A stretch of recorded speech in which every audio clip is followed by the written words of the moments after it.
How you doing? I wanted to do a review today of two different shoe waterproofers or shoe greases. First one that I have, and I had a little bit of experience with this, is Obenauf's Heavy Duty LP. And the second one is Huberd's Shoe Grease. Has a nice old-timey can. First, a little bit about the shoes that I'll be treating. I picked these up on Craigslist. I was looking for some Danner boots, and the lady that sold me these had them listed as a Danner boot. And so I went and checked them out, and they were only $20, size 6, I think. But they are LL Bean. It is a Norwegian welt or Norwegian style stitching. Has the main stitch and then the secondary stitch. I'm not really sure the full extent of how they do that, but it's supposed to be time tested and time proven. Both these are pretty clean. I have a little damp cloth here. I don't think I really need to brush much off of it, but they're really hard. The leather is really tough, and so is the sole, the rubber. You can tell that she hasn't worn them recently, and I just wanted to treat them and have a younger daughter that's going to grow into them hopefully soon. So a little bit about the two treatments that I'm going to use. This one, I'll read what it says. It says, original pine tar and beeswax waterproof conditioner for leather goods manufactured using the finest of oils and waxes. Will not cause deterioration of the threads or undue stretching of leather.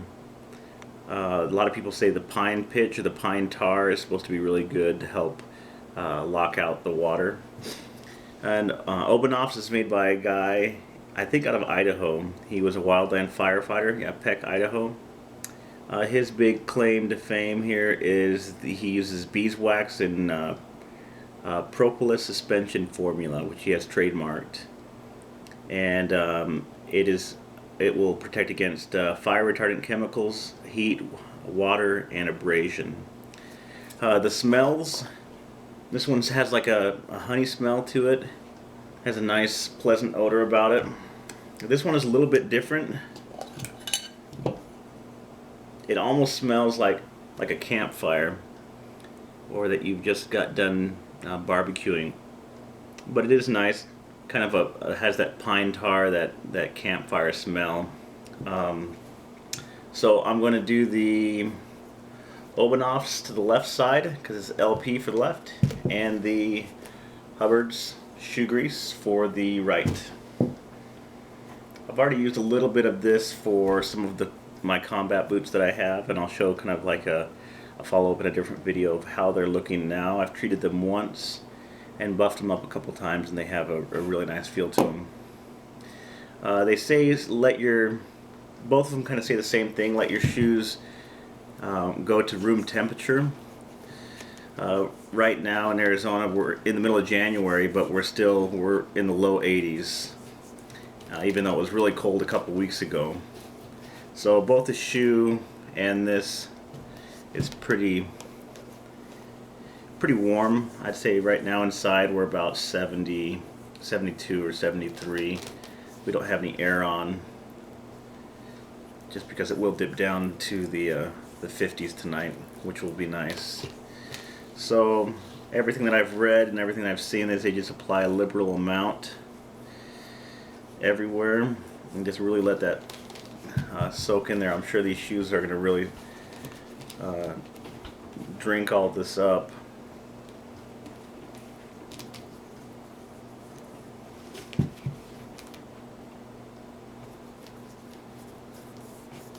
They also say this is really good for your skin.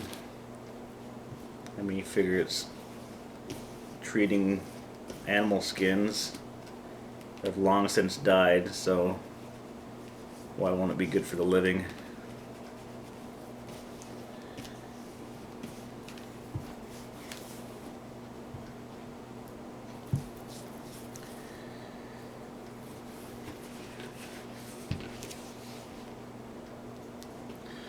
So I'll give it a good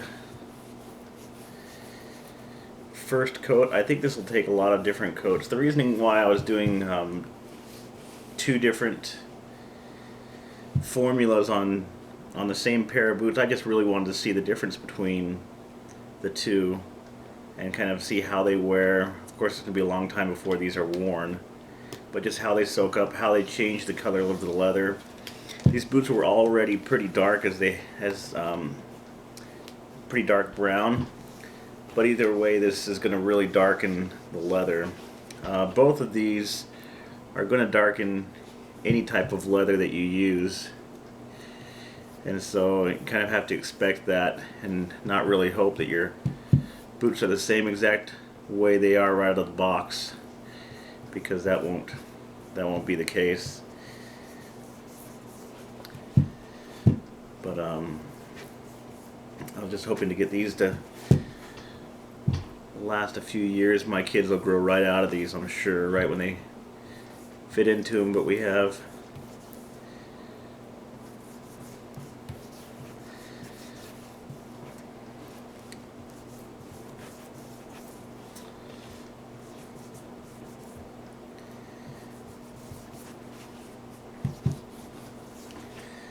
so there's that, just kind of a thick dressing LL Bean. The only real marking is a L6. I tried looking up what model this was. I found a few people stated that an Italian maker made these for LL Bean back in the day. I'm assuming these are at least 10, maybe 15 years old, if not older. There's that. We'll set this to the side and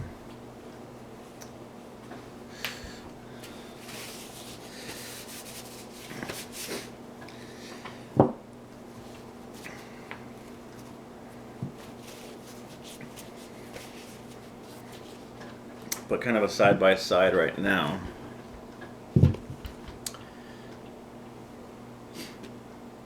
Just see how naturally darker it has become.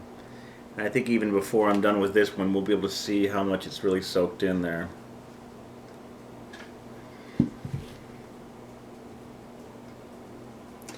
Right away, this stuff is a lot more viscous. It seems a lot, it seems a lot thinner. It goes on really quick, and just natural body temperature is really making it thin out, which is nice. It goes on a lot easier. It's almost more of a lot more slick. I guess the viscosity is it'd be higher or lower? Higher viscosity, thinner, lower? Or am I the opposite? I'm not an oil guy. This seems to go a lot further too. I mean, I've only taken, what is that, 2 or 3 kind of dips into the can, and it's already half of the boot here. But again, it has that nice pitch smell. You can't really feel it in your hands. It's not sticky. I know pine tar, when it's used for bats, it's really sticky. I'm not feeling any of that right now, and I wouldn't expect to feel that because of the other oils. The boots that I've used, I've tried to shy away from. I've never used mink oil. I know mink oil's is really popular among shoes, and everything I've read, maybe there's just people who hate mink oil, but they say that mink oil breaks down the leather, the internal fibers of the leather, and also the stitching.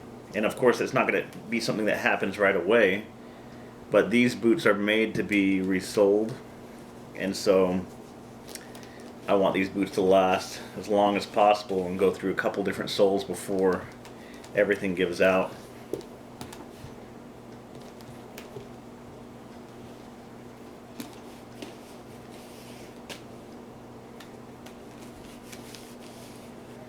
So that was quick with that one there. I've got a few more, I think, little areas here I could probably get this in. The second coat, I'll really try to get in here and get more on there. I'm sure this is going to take at least 2 coats, if not more, on both pairs.